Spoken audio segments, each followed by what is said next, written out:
Hello, everybody. It's Branden Scott, and with me, former Wolves captain and current sports agent Michael Kantor. Michael, where are you, and how are you holding up? I'm doing all right. I'm in Connecticut right now, Madison, Connecticut. It's a small town here on the shoreline. I've actually been in Connecticut ever since I was playing for the Hartford Wolfpack. So when I retired, I kind of made it my home down here. I got married last October, so I'm living here with my wife and two dogs. So we're holding in there right now. Both of us have been just at home, working from home, like most. Now, congratulations on getting married. Now, tell me, a lot has happened since you last donned the Wolves jersey. Can you fill us in on what roller Yeah. coaster your life has taken you so It's far? been a roller coaster, that's for sure. So I signed with the Rangers after my OA year. In the playoffs, I signed an entry level contract, and then my first year on contract was about 3 months in. I suffered a really bad concussion in December, and that was when I was playing in Hartford. And then ever since then, I kept trying to come back, and I kept getting hurt, and that was a 3 year process. And then it got to the point where the Rangers were sending me to doctors all over. I went to the University of Michigan to see a neurologist there for a couple months actually, and we both kind of came to the conclusion that it's just going to keep happening. So I made that hard decision to hang up the skates. It was definitely it was hard, but I've kind of gotten over it, and I'm on a different side of hockey now, and I'm enjoying it. So, like I say, always everything happens for a reason. Mhm. Now, I know you mentioned there that like we could kind of feel that you just have a passion for sports and mainly hockey. Is that something you always knew you wanted to stick with in working in sports? I would say so. I mean, I've always wanted to do something with hockey, if it's from coaching or on the agency side, like I'm doing now, and I'm also coaching. It was always something that I kind of wanted to keep going. I look at like some coaches you see in USA Hockey that haven't really gotten places, and they don't really, some of them don't really know what they're talking about, to be honest. So just giving back to that younger generation definitely helps. Hmm. Now, tell me, what's a day-to-day lifestyle for a player agent? So right now it's been difficult. There's not many spring games I could go to. There's not many little showcases to attend.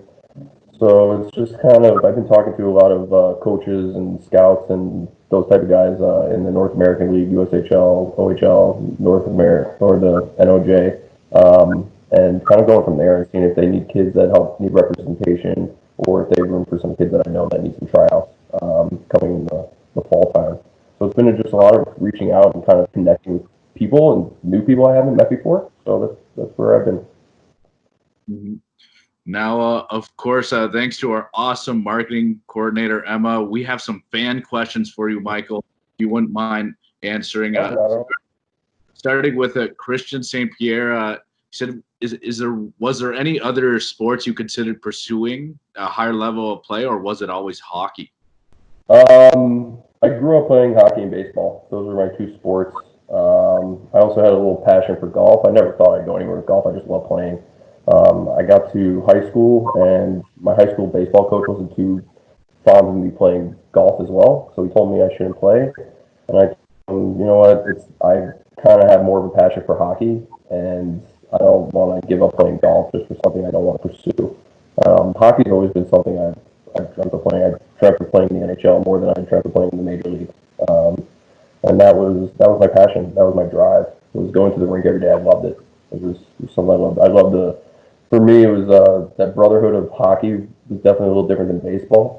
I just felt you were just closer to the guys, and it was just different. And Alan Levesque, he asked, "What was it like to play for the Sudbury Wolves?" It was amazing. I mean, the amazing history that the Sudbury Wolves had. I loved every day. I loved the fans, the people, the billets, the team, from management to the coaches. It was amazing. And I played for three teams. And when I look back at my career, it was definitely Sudbury as the peak of my OHL career and what I look back at. Lorianne Holmes asks, "Michael, looking back at your time in Sudbury, what stands out the most?" Stands out the most. How cold it was to start. Sudbury was colder than most places I've ever been in my life, and that was definitely a change for me. What else stood out was just how the fans just wrapped themselves around the team. Like it was amazing. You do a signing in the mall, and how many people would show up, and they just loved it. They breathed and they lived for Wolfpack hockey, and it was good. It was great. Yeah, it definitely sounds a little warmer in Connecticut. Yeah. But we still have a couple more questions to go here. Peter asked, what was the first reaction when you were told you were traded to the Um, I actually had a smile on my face. At the time, I was playing with Chad Thibodeau and Sault Ste. Marie, and he got traded I think it was a month or so prior, he got traded to Sudbury, and we were still in close contact, and he said how great it was, how great the team was, how great the coaches were.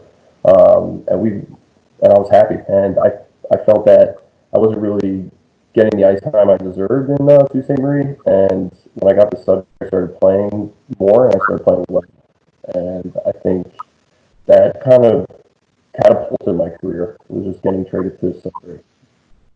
And sports tweeter CA, he asked, what's your favorite memory of playing with the Sudbury Wolves?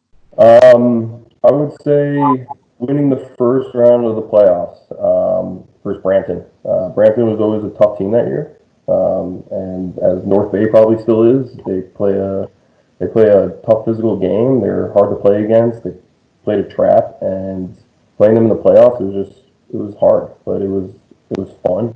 And getting to that second round was something that I don't even think management thought we would achieve, especially after the deadline when we got rid of guys like Josh Levo and Frank Corrado and Justin Sefton, and we kind of sold out, and we didn't really have many older veterans. We were a very young team, and to just beat that type of team in the playoffs was a huge accomplishment.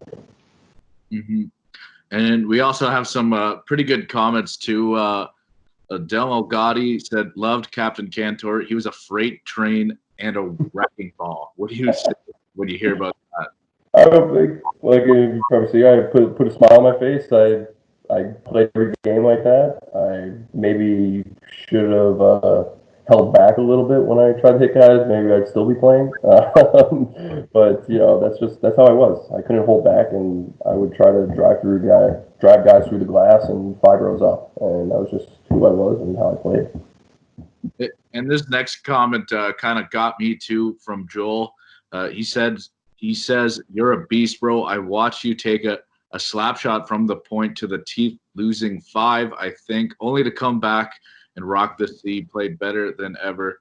And he also adds, you are King Kong tough. Oh, what do you reaction to that?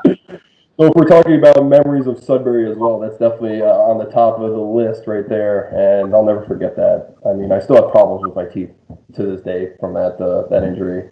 It was we had about, I think it was 30 seconds left in the game, and Erie was on the power play, and McDavid passes the puck up to the point, and I was kind of out of the shot lane a little bit, so I got down, I was on my knees, and I couldn't really get back over, so I leaned my face into it, and I took the puck through my jaw and had to get 40 stitches through my jaw, and my teeth wired back, and that was right before the trade deadline, and then I came back from injury, and that's when I had to see on the jersey. Yeah, that's just a crazy story. That's got to be the most pain I could think It of. was. I mean, it was. There's probably pictures of me floating around somewhere in the locker room afterwards with a big smile on my face, and I mean, I did it. I mean, we were up one, and it was. I think any guy would have done that, try to block a shot, and it was something I would probably do again. Now, Michael, do you still talk to any of your teammates from your Wolves days? I do. I keep contact. I mean, not every day, but we reach out to each other every now and then. Like I said, I speak to Chad Thibodeau a lot, and a bunch of other guys. I spoke to Matt Campagna actually the other week, just touch base with him, and I'm close with Josh still, and that's kind of those are the type of guys that I talk to still. But obviously, you kind of you lose touch with a lot of players, especially it's been almost 8 years now, so it's hard, but it's nice to actually stay in touch with some, at least a few of them. And lastly, Michael, Do you miss seeing the taxidermy wolf come shooting out? I love that wolf.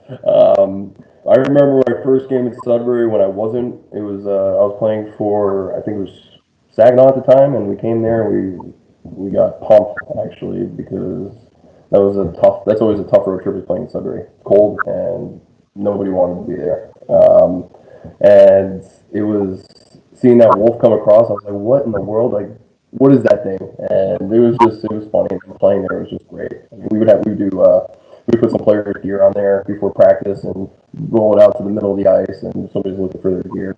It was a joke, but that thing was great. Can't believe that thing's still floating up there. Yeah, it will never leave the Sudbury Arena. I'll tell you that. Thank you. Hopefully, when you guys get a new arena, it comes there next. There's not a doubt in my mind it doesn't. Thank you so much, Michael, for doing this. Stay safe and keep in touch, my friend. Thank you. Definitely. Always. Hopefully, next season I can make it up there for a game.